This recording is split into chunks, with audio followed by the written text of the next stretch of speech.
बहुत ठंडा है। पीछे आऊं, उधर ही पीछे दो।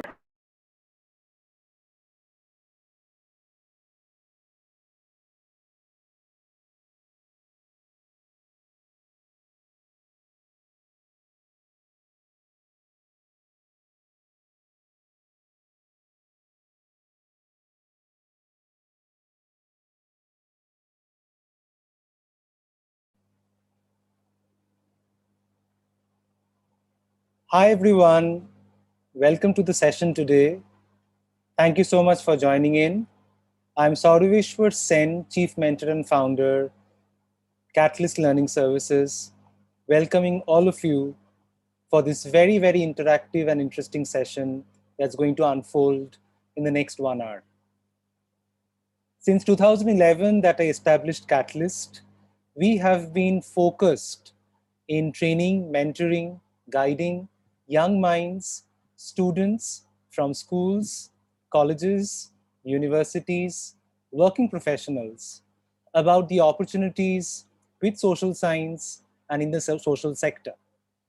Over the years, we have been relentlessly trying to mentor and build capacity in our students, in our learners, to pursue careers, professional opportunities with the social sciences and in the development sector.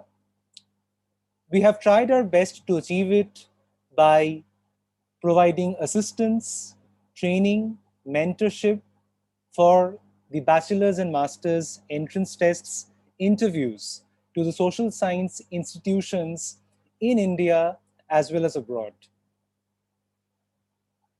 Over the last 10 years, there has been many a learning experience till we hit possibly the greatest deterrent in most of our lives and all of our lives with the COVID-19 pandemic last year. The pandemic, along with exposing the fault lines of our social system, helped us to realize the greater importance of people who work directly with the social issues and problems like never before. It helped us to regain confidence, to realize how critical it was in a country like India, as well as globally, for creating professionals who work directly with the issues of poverty, with the issues of malnutrition, with the issues of sexual health, reproductive rights, menstrual hygiene, environmental jurisprudence, policy advocacy, climate change, ocean acidification, and the list we all know is relentlessly long. Last year, as we tried to understand as an educational institution, how do we realign ourselves to keep the motivation alive of our fellow learners and our community, we were actually taken by surprise that it was not us, but our students, our alumni network, who helped us back with our efforts to contribute more meaningfully to train and guide the students. And when you are faced with a challenge like COVID-19, and as we speak, we are possibly just covered a year and 2 days since the WHO announced and declared COVID-19 as a pandemic, you look for that glimmer of hope, that spark of idea, which will enable you to regain your confidence and look at the pandemic as a pan opportunity.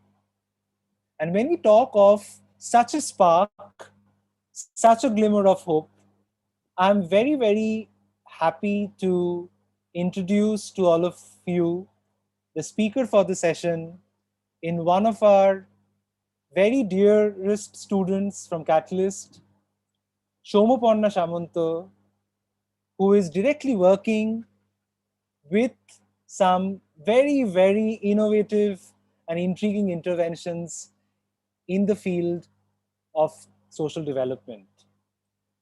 Shomapanna, firstly, thank you so much for taking out your time and being with us. Before I pass on the baton to Shomapanna, I would like to talk a little bit about Shomapanna's work to all of you. Shomapanna is a public policy practitioner by education, a social worker, and a Teach for India fellow. She is the co-founder of the Lali Project, an organization which envisions ending period poverty by creating young student leaders and advocates for sexual and reproductive health and rights, and menstrual hygiene and health. While completing her master's in Tata Institute of Social Sciences, Shomapanna undertook various research projects by United Nations High Commissioner for Refugees and Save the Children, where she stayed and worked on physical and sexual violence faced by women in Rohingya refugee camp in Hyderabad. She has also co-authored the research paper called No Country for Young Girls, published by UNHCR. She has also undertaken many major research projects in Yavatmal, Maharashtra, where she interviewed over 100 women across 5 villages on widows of farmer suicides.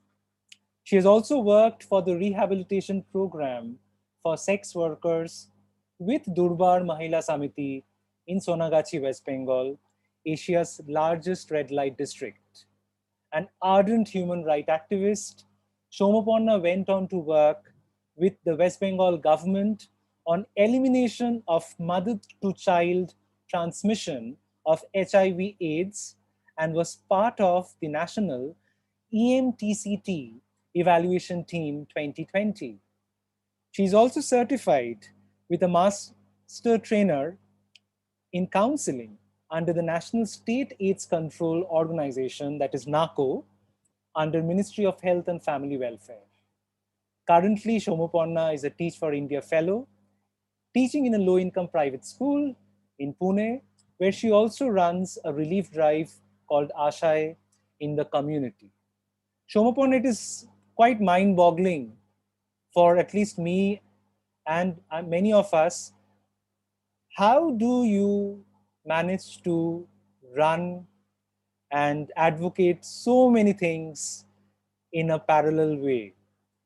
So if you would like to share those points with us, with the participants who are very eager to know more about you, your stories, your inputs, your advice on how many of them would aspire ahead, how do they restructure their thoughts? I know we all are always caught with our thoughts as a student, as a young graduate.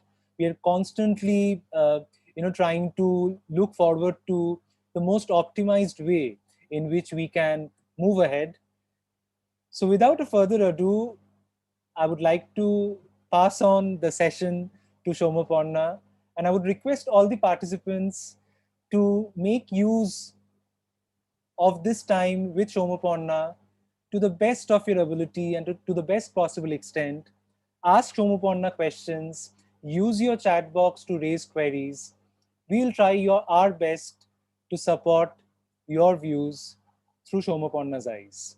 Over to you, Shomapanna. Thank you so much, for that introduction and just giving a brief about everything I have done. It is quite a pleasure to be here today. It is quite a pleasure to see so many people here on a Saturday evening, 5 p.m. I'm sure that you guys all have some sort of interest in social sector or in the development sector, that you're here to listen to my journey and know a little bit better about how do you approach the sector as you go along in your career, right? I am going to answer all the questions that Sauraveshwar sir just posed towards me. I'm going to quickly share my screen before that. Sir, if you give me a quick thumbs up if you can see my screen. Awesome, great. This is not going to be a one-way street where I give a lecture and you are hearing and going away from the session without taking something back to yourself. So I'm going to start today's session with a little bit of interaction with all of you. I hope English is okay. I can also speak in Hindi if needed. So please let me know if you want me to change my language at any point of time. All right.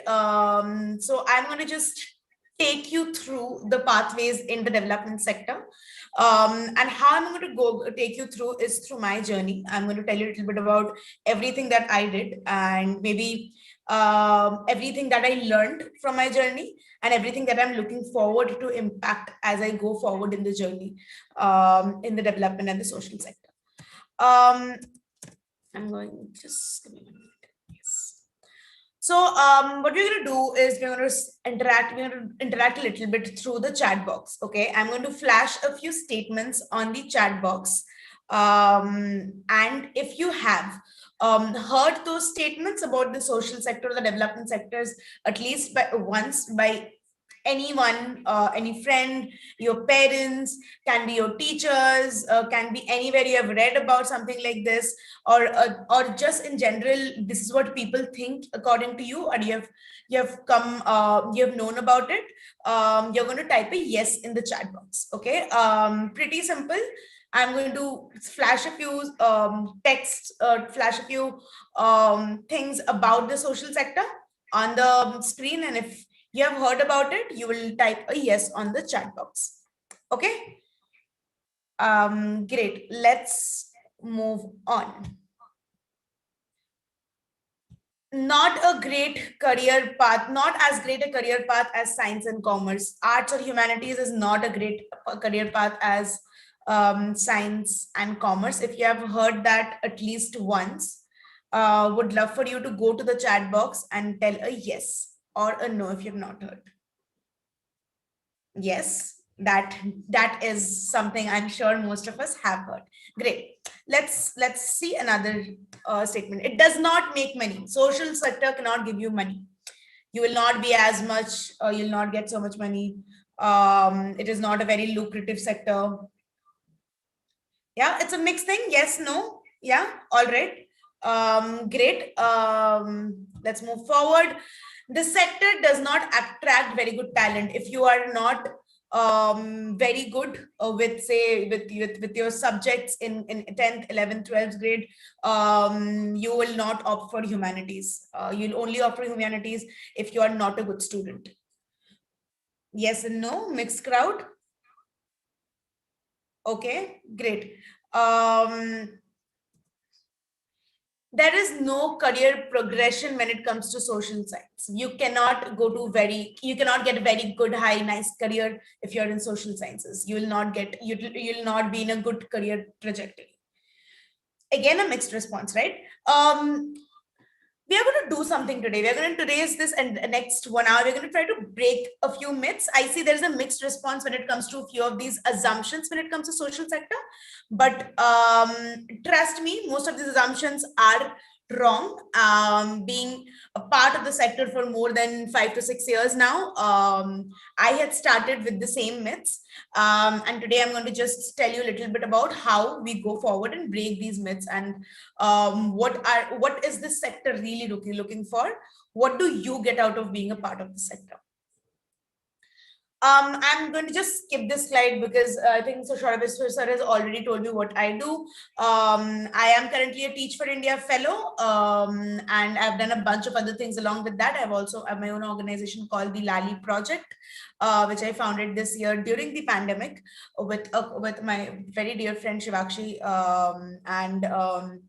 yes, let's take you guys through my journey through around 5 to 6 years, what my education has been, how my career trajectory has taken place.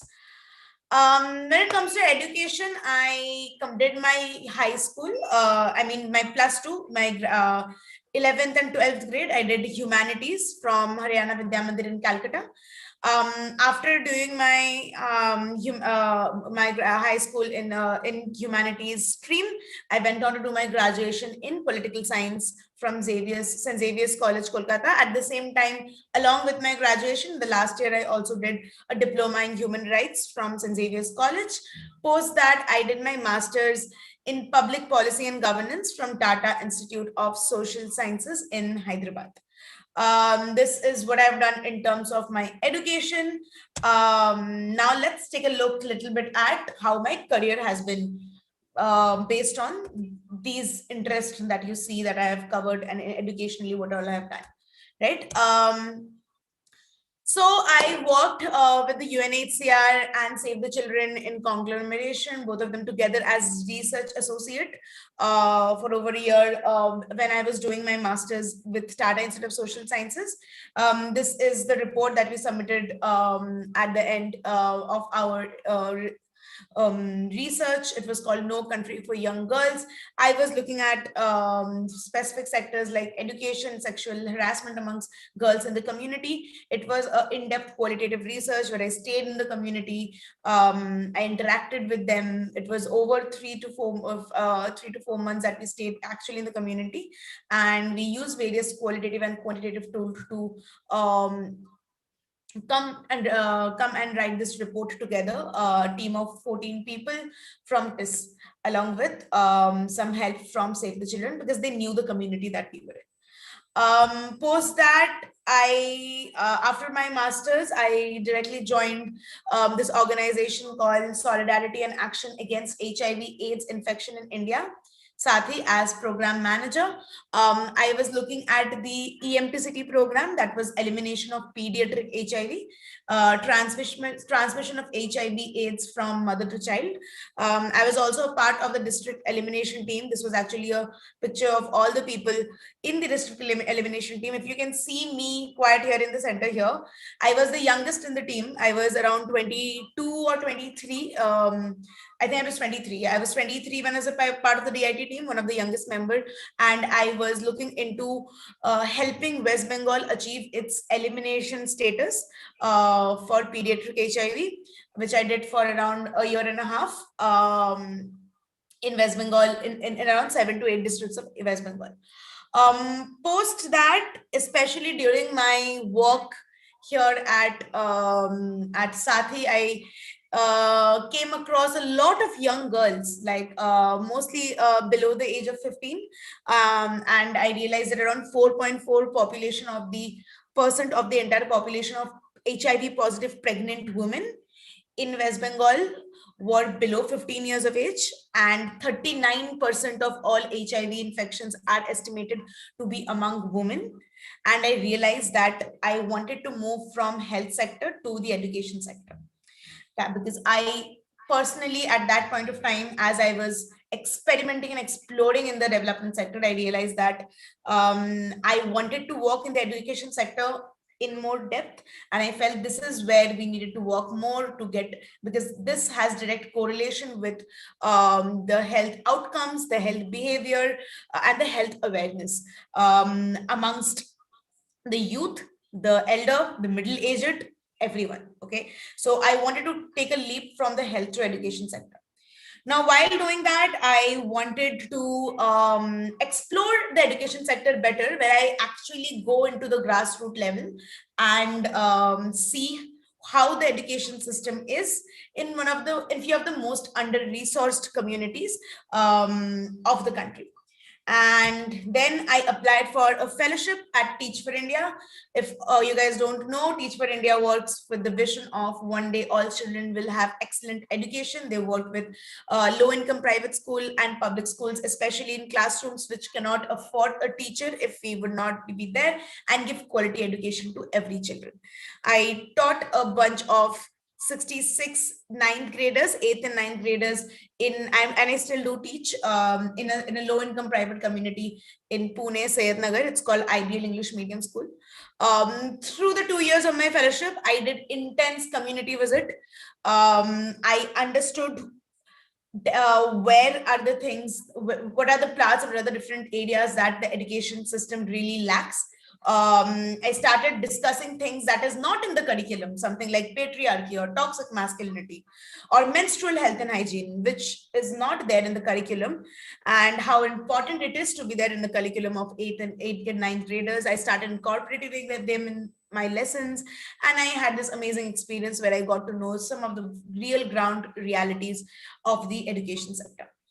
While in my Teach for India fellowship in the second year, I founded this organization called the Lali Project along with my friend who is based out of Delhi. And to tell you, we found this organization last year when COVID was at its peak, where mostly everything, especially the education system, was appearing to be very, very grim because everything was online. People are not understanding what is happening. Online model was not a model suitable for India, given the lack of access to technology to the most parts of the country. And with all those things, we wanted to shape this year, not by the things we lost, but the opportunities we actually made alive. And this was one of the opportunities we made alive.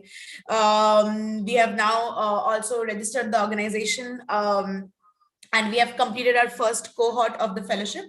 The Lali Fellowship basically works on ending, the vision is to end period poverty, and we want to do it through creating adolescent leaders in the community who will go and advocate, empower systemic change and transform society.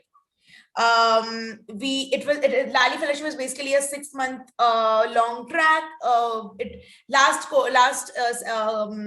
session, or the last entire cohort of Lali Fellows had 118 Lali Fellows. We had around 32 mentors, fellow mentors from different walks of life. There were lawyers, there were educationalists, there were people from the IT sector, everyone who were fellow mentors to these kids. We had 15 partner organizations, we had international fellow mentors, and we did all of this along with the organization called CSI, that is Child Support Initiative, based out of Nigeria. And we sort of collaborated with them, and yes, we pulled off our first cohort. We work on the 5 AQ crisis: awareness, acceptability, availability, accessibility, affordability, and quality. We empowered these students through imparting knowledge about menstrual health and hygiene in these 5 AQ crisis where there is lack of information. And the last phrase, we gave them an opportunity to work in the social innovation cell or a policy think tank to develop their own ideas, to identify their own problems in the community and identify and come up with very innovative solutions. This is something that we did last year, and we are hoping to continue it full-fledged. The applications for the fellowship is going to come out very soon. If you want, you can be a part of this project as a country ambassador, because it's an international program, as a volunteer, as a collaborator, or as an intern. I will surely keep you guys posted through a Catalyst about the application process that is coming out soon. Now, this is about everything I did, right? I want to tell you guys a little bit about what I learned from these past many years into the development sector. First thing is, you need to spend your time and explore which problem you want to work on. If you see my career trajectory, it will tell you that I have actually shifted from one sector to another sector to another sector. I have done my education public policy. I worked in the health policy and the health sector for a very long time. I've also done my fair amount of research, but after that, right now I'm working in the education sector. And you know what? It's completely fine. You being a part, and that is the beauty of the development sector, actually. You get the opportunity to explore which problem you want to work with, because trust me, there are so many problems right now, right? There, you look at our society and you look at the fundamental ground realities, and you will find 100 problems. And you might find your interest, but sometimes it might take time. So my first advice is you explore as much as you can to really identify which problem you want to work on. Second is, you have to learn as much as you can through hands-on experiences. It cannot be just a course where you are learning 5 things and there is one potion you can drink and you can tell and come out and tell me that, okay, I'm ready for the social sector. I want to become a change maker. No, you cannot study this in the books. You cannot be doing a course from Coursera or from anywhere and be completely prepared for the sector. You have to get hands-on experience. So as much as hands-on experience, directly go into the ground, involve in the dirty work, talk to a few people. That is how you're going to learn about the sector. When you're entering the sector, you must have this mindset. And if you don't have it, it's high time you start cultivating it. It is something that is going to be fundamental in your growth. You need to approach this with not, okay, I want to do something really great, but you have to approach this that, okay, I am in this sector because I want to grow, not just as a professional, but as an individual.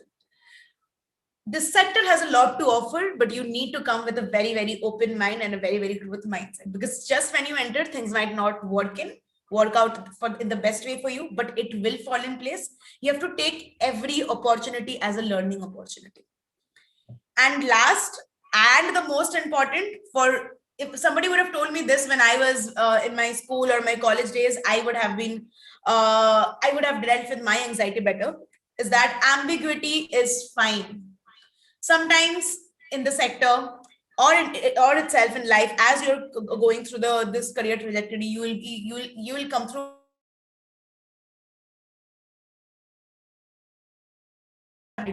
the work that you get at the point of time might not be actually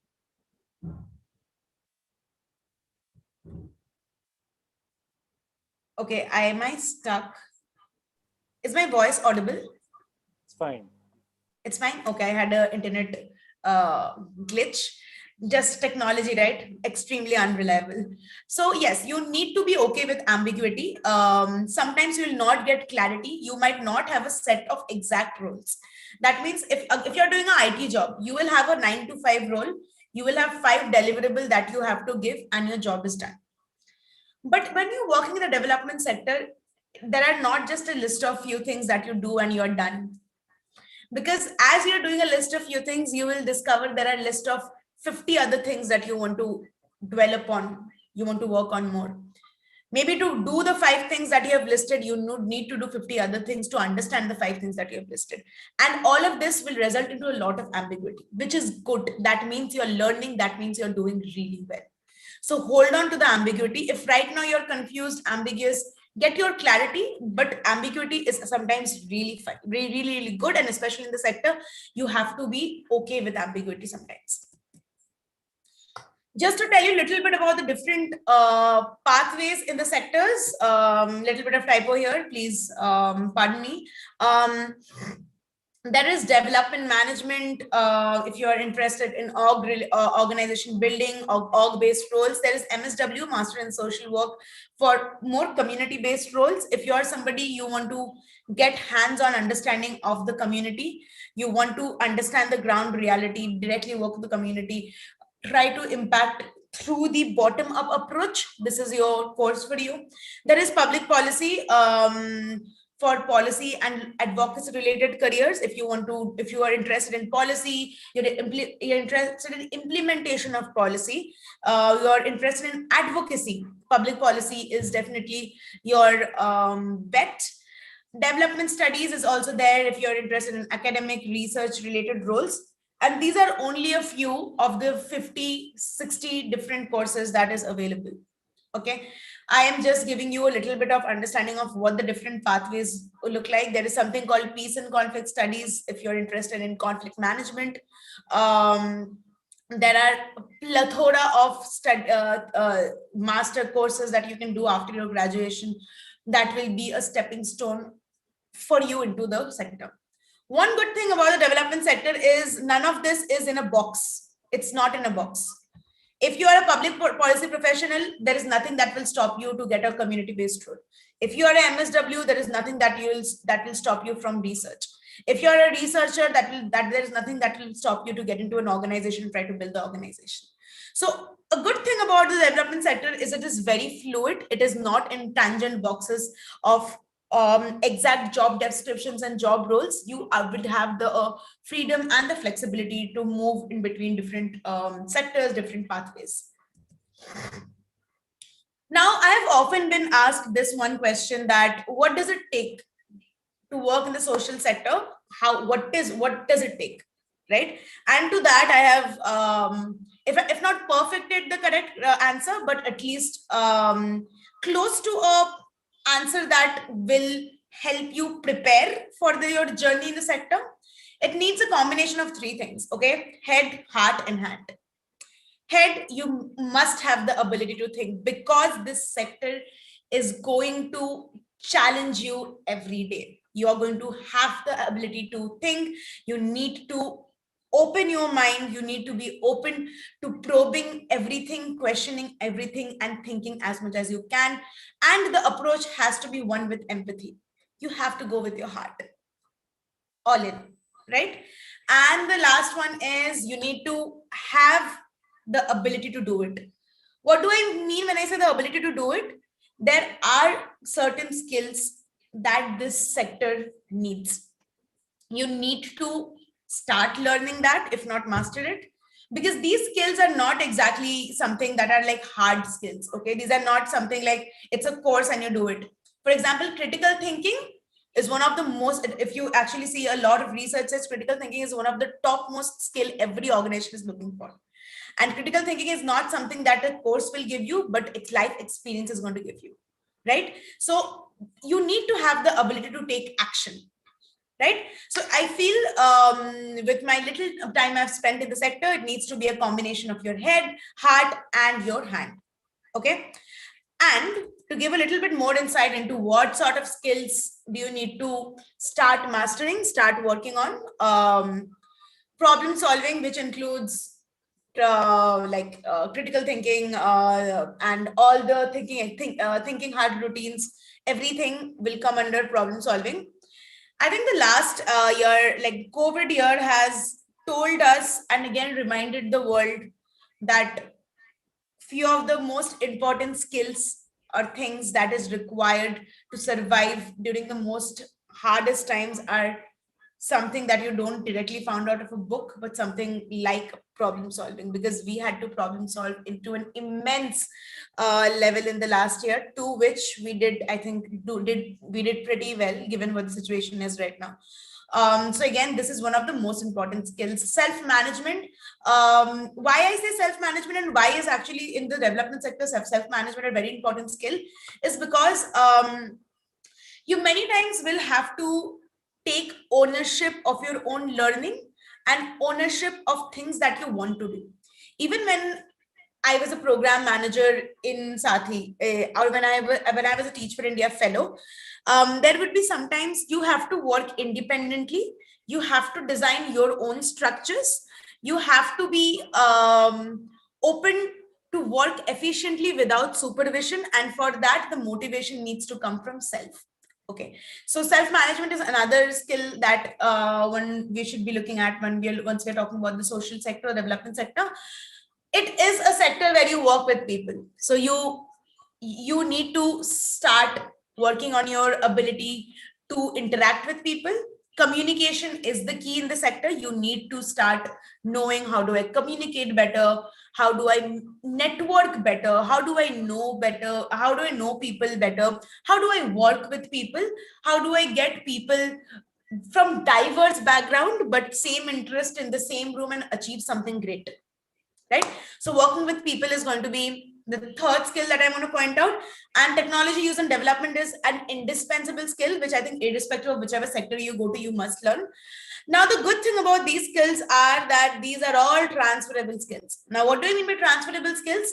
These skills that you learn over time are going to be transferable into whatever role you take on. Okay, you're going to learn this, and you're going to learn this in a way that you can apply it in any situation, irrespective of the exact role that you're in. These are the skills I had learned in my career.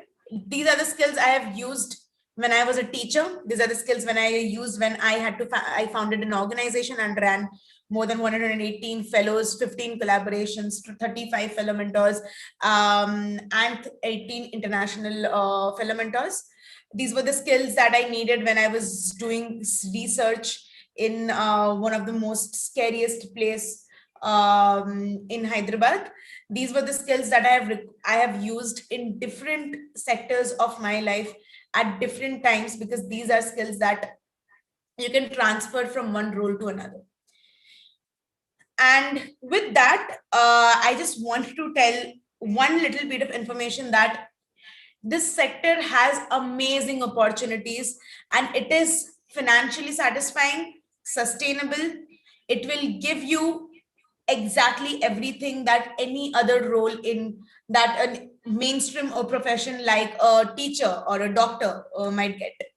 But if you are somebody like who is only and only bent want to work in luxurious environment, and you seek opulence all the time, this sector might not be for you, because as you enter, things are not always going to be very luxurious, and things are not going to be very opulent. Why you should be working in the development sector is because you should think that what it does for you. It can do amazing things for you as a person. You can find what problem you want to work on. You can actually make impact where you can sit and see it. Do not do it out of a misplaced sense of power. Like, don't think that, oh, if I do this and I post like 5 posts on social media about doing this social work, it is going to make me feel great. Don't do that. It is not going to make you great. A work in development section will definitely not make you great, but I can surely tell you it will have some great impact in whatever area you choose to work in. Do not think that, okay, I am very good at this, so I should do it. No. Don't think that, oh my God, I need to give back to my society. I have taken so much and have not given back. I am so privileged, I have to give back. And that's why I want to work in the social sector. If you enter with these mindsets, you're not going to perform really well. Your mindset is not in the right place. You will not find the right things to do. Enter with thinking that what being in the development sector can do for you. What are the problems that you choose to work on? How much are you willing to explore these? What you can do in your capacity to actually put forward an innovative solution to that problem? Right? Think of how it will help you grow and what are the things that this sector will do for you.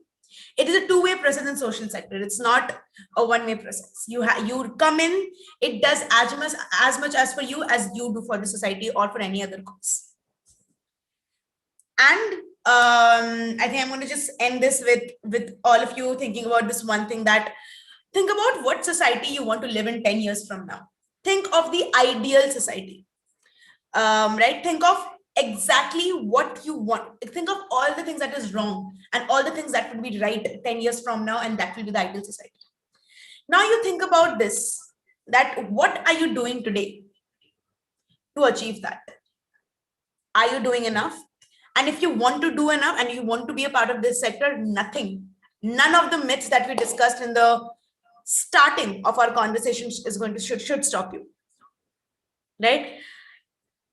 And with that, everything that I kind of collated together to give you guys a glimpse of what the sector looks like comes to an end. I hope you guys got into an insight of how these different things look for you. I am happy to share this with you guys as well, but would like to open the space for any questions that you guys might have. Any questions, anything that you want to ask. Would love to interact if you guys want to do that.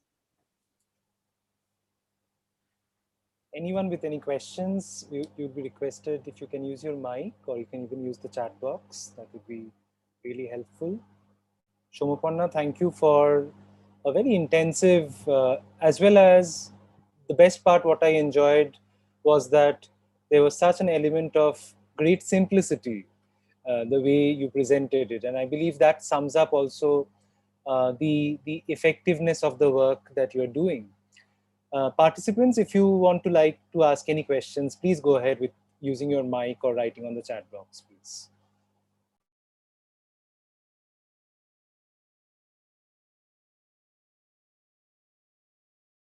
I'm getting a few in personal chat about whether the recording is going to be available. So I guess that is Yes, going to be it is going to be available. available, but we would love to see if you can kindly also raise your queries.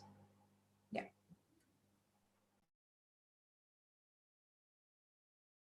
And feel free to ask any question. The the best part about the space would be where you, and no question is a wrong question or a right question. So please go ahead and ask any question that that you're thinking in your mind, or anything that you want to know more about, anything you want me to clarify.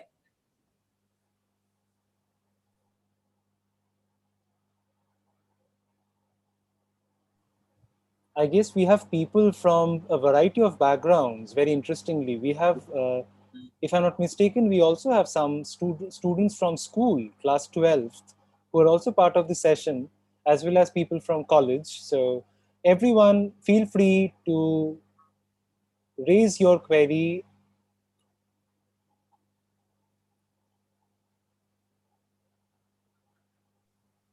Thank you so much, Ranela, for that question. What are different problems what I faced when I started, right? And I think one of the biggest problem that I kind of faced starting my starting your journey, or even when you're going to join the social sector, is the amount of extreme lack of motivation you will have. For me, it was a lack of motivation and support I had from my own family members, and the very less amount of evidence that what social sector actually can do for you out there. Was one of the few problems that I deal with. And I think Catalyst is one of the few learning centers that I know that helps students to map their ways into the social sector. The biggest problem was lack of knowledge. I did not know where to start. I think that is the biggest problem for everyone who wants to get a start in the social sector. They don't know where to start. They don't know where to do. And that similarly for me was one of the biggest problem. As you go on in the sector, you are going to see that there are so many things that you want to work on, because there are so many things that will give you amazing opportunity to do something really great. I think another problem that I faced into the sector is kind of understanding that what is that one sector that I'm passionate about, because it took me some time to find my calling. कि मेरे को education sector में जाना है, या I want to go to the health sector. Do I want to what is something I really want to do? That took time for me. And I think as long as you are patient and you are you have a lot of resilience to find that for yourself, that is something that helped me in my career trajectory. And you're going to start with you might have to start with a lower CTC compared to a job just exactly out of of a IT role. Maybe it might be a little lower, but it takes up, like when you start with internship and all, it's going to be little low. But as you go on, this sector is going to give you amazing benefit when it comes to remuneration as well. It is sometimes actually higher than a lot of people who have actually done their PhDs and are engineers and architects and doctors, because actually it takes a lot of time to build their career. For when you actually go out from a good university and you have that background, once you find that right place, you get paid pretty well. So that is one thing that I have heard people telling me many times. So it might be a problem initially, but as you go on, it is not going to be a problem for you. See a bunch of other questions. What is the thing that brings you in this field? I never enjoyed anything where I had to sit in one place and just do mechanical work. I think I have always been a very people person. I have always been very passionate about the social issues in the country and around me. I have grown up in a situation where we did not have the best of financial stability. So I started out working independently very early in my life, and I have always taken interest a in the social issues in the community and in the society, starting from my own family to the larger community to the society to the world. And I realized very early that this is my sector. What I did not know is, if this is my sector, what do I do next? Which took me some time to carve that out. But my calling and my passion for the issues around in and around the world is something that brought me to the sector. What are the scopes after? Yeah, no problem, no problem. So in fact, I wanted to just add in this context, of course, we'll try to answer all of your questions for sure, that when I introduced Shomuparna to all of you, what we did not mention, and because it's sometimes very important that how much do you can you maintain your personality, your choices, your interests, right, in a profession, in the field that you're in. If I'm not mistaken, and Shomuparna can clarify that to me if I'm not wrong, what I know is that along with everything that Shomuparna does, that really, really extensive list of work and intervention that she's in, Shomuparna is also an avid dancer for all of you. Let me maybe ask Shomuparna that if you can also highlight that point to the participants of how, such vocation or an interest, which may not be directly your profession, can also add to your personality and to your value system, right? That one is bringing in, Shomuparna. Yes, definitely. And when I talked about those skills that you saw, I think, and those are the skills I'm telling you, it's the job market, what it wants right now. Along with my own experience in the sector, I think me being a dancer really helped me in my communication skills and my ability to work with people. I've been a dancer since I was 3 years old. I am a trained Kathak dancer. I have represented West Bengal into state level and national level as well, and I have won a lot of prizes. But more and most importantly, it just helped me build a lot of character. When somebody asked that, what brought you to the, what brought you to the sector, and I think people from arts and from the background of performing arts have always found a lot of passion in social issues and trying to do what they can, what is their bit in the sector, and how they can make everything in the world a little bit better than whatever it is right now. I think my journey as a dancer has helped me develop those skills. I think today sitting and talking to all of you more so confidently comes from all the experiences that I have had in the childhood, dance being one of them. So all of you, whatever is your passion and whatever is your calling, apart from what you want to do professionally, my strongest advice is that it is going to feed into your profession. Do not think of these things as like things that you do, because I know a lot of us had a lot of pressure growing up. No, array, don't dance, don't, if you waste so much time in dancing or maybe drawing or maybe in poetry, how is going to help you later? Like, you need to earn. But I think to all of those, your answer should be that all of those life experiences are what is going to help you build the skills that is going to later help you in an environment, in a work environment, when you're interacting with people, not the walls of the classroom or your or the pages of your notebooks. So that has definitely helped building the kind of person, building the kind of skills, building the kind of ability I have to express and communicate with people in the longer run.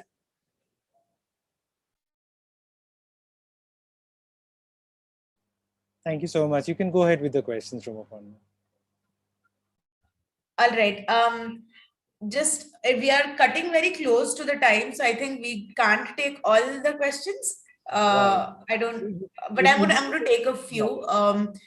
Let me just see the chat box. After MSW, can I work in the psychological sector? Lavanya, if you could tell me a little bit, like what exactly in the psychological sector are you talking about? Do you want to pursue higher studies in that, or do you want to start working in the sector? Like what? Because both of it is a possibility. I just wanted a little bit of clarity on the question. Pursuing both working and as well as because I'm new in this field. Like right now, I'm pursuing MSW itself. Okay. That's why. Yes, MSW as a Masters in Social Work is going to give you quite an opportunity and to work in the psychological sector. As where I used to work in my last company, SAATHII, we had experts in psychology, in psychology, which required to interact with the HIV positive pregnant women, all coming from MSW background. We even had my own program manager was from MSW background, and he also went into psychological aspect of working in our in our organization, where he used to interact with these mothers, positive pregnant women. But one thing, just one advice is, you can also do a master's in psychology if you want to pursue exactly that sector. But if this is if this is something that you're building interest in while you are doing your MSW, you can definitely do it, because I have seen multiple examples of people in the psychological sector after MSW. Sir, would you want to add anything? Yes. Yes, absolutely. I think that's pretty much what is the scene with people wanting to foray into the sector of mental health, or where you apply the subject of psychology extensively. As Shomopanna rightly mentioned, that MSW broadly gives you a scope to also intervene with the mental health dimension or lens across the different fields. Some institutions, they have papers from psychology and mental health as part of the MSW discourse. I believe there are institutions where MSW is taught majorly in a very broad-based approach. Say, unlike TIS possibly, where we see many multiple sub-courses of MSW, which specialize on core issues separately. But again, as Shomopanna mentioned, there is a lot of overlap and the common ground. And of course, along with MSW, the Masters in Clinical Psychology or Masters in Counseling Psychology, a lot of institutions are blending both clinical and counseling together into a more applied psychology aspect. Some universities, including Christ University, Bangalore, they have more specialized domains in the mental health. So Lavanya, I think you can definitely Lavanya, sorry, you can definitely seek some information about it and go ahead with finalizing your track. Thank you. And also, like mental health and especially SEL, like social emotional learning, is something that is we know it is that really sad. It took a pandemic for us to start talking about mental health, but it is a sector which is really good and booming right now. It is something that is becoming more accepting in terms of its opportunities that it is making available. So that is a very, very good sector to ponder in after your MSW currently, given, like, I think it has taken a step ahead. I have a question from Suraj. I like to enter development policy planning practice, and in course description of this, it is written it aims to make policy analyst, policy practitioner. My question is, what are the field in the development policy? Do you want to know that after doing a public policy course, what are the field you can work in, or is that your question, Suraj? Yes. Okay. I think a pretty good question for somebody like me who has done the course from TIS. I have done my master's in public policy and governance, and it is going to open a variety of opportunities for you. You can go into research. You can go into becoming public policy practitioner. And how can you do this? You become either a part of the existing government structures, but most of the government structures in most states, they do not have the expertise to implement policies, so they usually partner up with an NGO. So you can work with any NGO who is working in the in implementing that policy, and you can become a part of the implementation side. You can become a part of the formulating of the policy side. You can become a part where you just analyze public policy. You do a lot of research on public policy, try to find the gaps, try to find what is good and what is not. You can also be a part of advocacy groups. You can be a part of organizations working with organizational policies. You can be actually a part of the policy part of any sector: health, education, environment, whichever one actually appeals to you. You can be a part of any one of those as well and choose to work on the policy aspect. You can work directly with the government. We can, and especially in the public policy, post public policy, you will have mostly chance to either work directly with the government, or you'll have a chance to work with organizations working in very close tandem with the government, because many organizations like CSF, SAATHII, for example, was implementing the state NACO policy of elimination. And because they did not have the expertise, they will dole it out to NGOs like this who have expertise and who are going to hire people like you if you do the same course from this, or if you choose to do it from anywhere else. So public policy is a very, very diverse discipline once you get into it, and opens up diverse career paths for you post your master's. I hope that answered your question. If you want to know more about the course, please feel free to contact me through Catalyst. Hi, I have a question. Hi, Shrishti, go ahead. Yeah, I actually joined quite late, so I don't know if you have already mentioned it, but your Lali project, like, I want to know that in our country, like, period poverty is something people are not still very aware of, I guess, or that is something very important.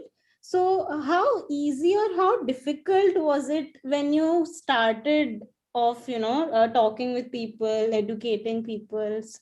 Yeah. Yes. Thank you so much.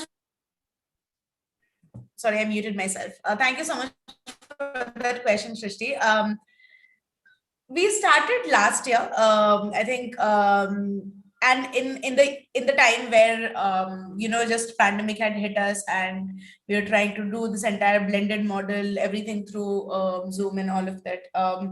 So menstruation is something that in general we are never allowed to talk about, or we were shamed to talk about for the longest time, because for some weird reason that society puts the entire shame in a woman's vagina, and that is related to menstruation, and that becomes a big hush topic for everyone to talk about.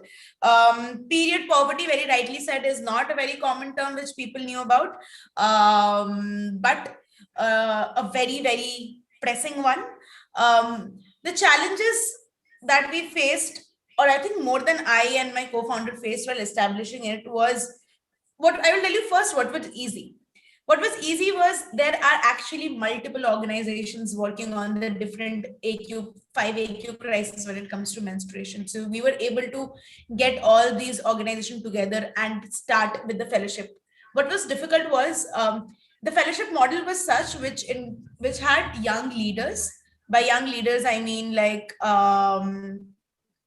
30 years old, 14-year-old people from schools who are actually living in the community, where in a very low income community where they don't talk about periods and menstruation at all. So what was difficult was to make them understand what is the importance of it. They already had some interest because they joined it because of some interest, right? What was difficult was keeping that interest alive through it, and especially when it become really difficult, when you're giving them tasks like go and talk with your mother about this or your brother about this, how that happened was really difficult for them. But what was really interesting to see is that the future of ending period pandemic is through starting the conversation. And you need to start conversation not in the most privileged of houses, where again talk of menstruation is still something that you don't do, but even where you don't, where it is the most difficult. For example, somebody coming from a very low socioeconomic background in a community where women are not allowed to go out at night, to the extent now they're talking about menstruation. So these girls started talking about it in their family, in their community, amongst their peers, with their boys. And that was what was important, just to start the conversation, to get people with a similar mindset in one platform and just start the conversation going. And that is the first step when it comes to talking about ending period poverty, is like, tell people what period poverty is. Is there a problem? If there is no problem, why are we shouting? So hear us. There is a reason that we are shouting. I think giving that platform, that opportunity to start a conversation is what is most important. Yeah, thank you for your answer. And it's really a very good initiative, I must say, because, the more people talk, the easier it becomes to come out of that phase. So, yeah, that's very nice. Definitely. Thank you so much for the question. I'll love to answer more questions if you have about the Lali project. If you want to join us in any way, we have bunch of things that you can do. You can be a volunteer, an intern, a fellow mentor, bunch of things. So let me know. I think let Sauraveshwar sir know through Catalyst, and I will definitely make sure that we can have another platform where I just discuss about the organization and different ways that people can be involved. Yeah, sure. Thank you. Wow, thank you so much. I think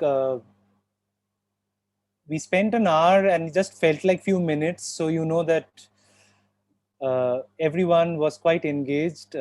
Always a pleasure, Shomaporna, interacting with you. And every time there's so much to learn with your work, with your thought process. And thanks for sharing simple ways of busting myths, organizing one's understanding, including one's imagination, because you mentioned about the ability to think. And when you think, one also uses certain levels of imagination, looking ahead at problems and challenges that lie around us. And I would definitely like to thank all the participants for adding to the value of the session with your questions, allowing us to support you with your queries through the eyes of Shomaporna.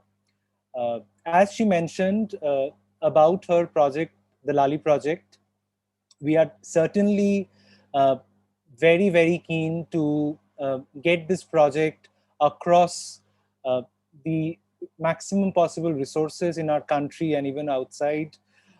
So anyone who is keen to involve with the project, as Shomaporna mentioned, we would be very, very happy to support you with the opportunities that lie ahead. And we will certainly try and organize a separate interactive session highlighting the different levels in which one can get involved with the Lali project, and we can ideate together.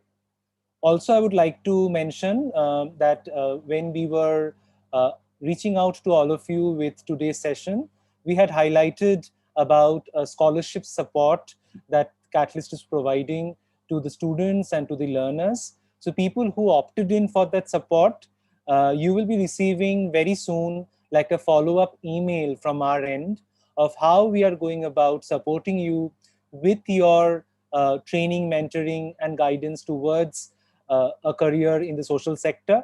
And I hope that with Shomaporna's story, the sector has opened up to you even more. It has presented to you the opportunity, as Shomaporna writes about the Lali project email ID. Please make a note of it.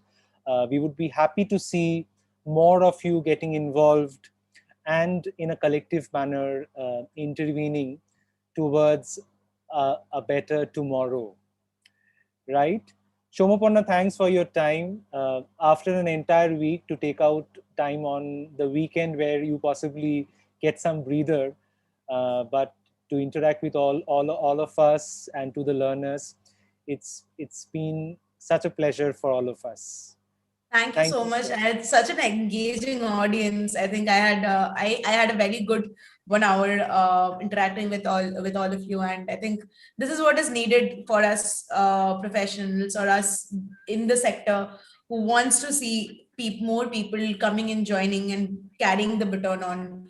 in this sector. I think thank you so much, everyone who will join. And I think let's keep it going. Let's take as many sessions and as many conversations possible to help you and guide you best possible way to as you venture your path in the sector. Thank you so much. Thank you so much. Let this be the beginning, not the end of the session, but the beginning of some very, very interesting, impactful, and attractive intervention plans ahead for all of us, right? Thank you so much. All the best to everyone. Thanks a lot, and we will catch up with you soon with more sessions down the line. Stay